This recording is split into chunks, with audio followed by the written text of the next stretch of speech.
তো চলো আজকে শুরু করা যাক what I it in a day. প্রথমেই বলে রাখি এটা কিন্তু একদমই কোনো ডায়েটের খাবার নয়, আমি কিন্তু কোনো ডায়েট করছি না।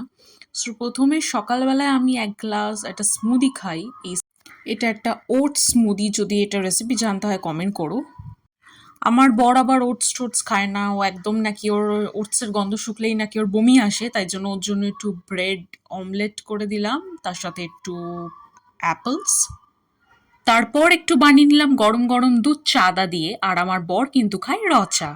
তারপর এটা হলো আমার লাঞ্চ, যেহেতু ভীষণ গরম পড়েছে বলে সিম্পল ডাল, উচ্ছে আলু সেদ্ধ দিয়ে, বেগুন ভাজা, ডিম ভাজা। তারপর কাল রাতে একটু সুজির হালুয়া বানিয়েছিলাম, সেটা খেয়ে নিলাম। তারপরে বিকেল হতে না হতেই আবার একটু এক কাপ দুধ চা, তার সাথে একটু চিড়ে অ্যাজ ইভিনিং স্ন্যাক্স। তারপরে রাতে চলে এলাম ডিনার নিয়ে। দুপুরের খাবারগুলোই ছিল, জাস্ট একটু তার সাথে বেগুনি অ্যাড করেছিলাম আর কুমড়ো ফ্রাই, দ্যাটস ইট।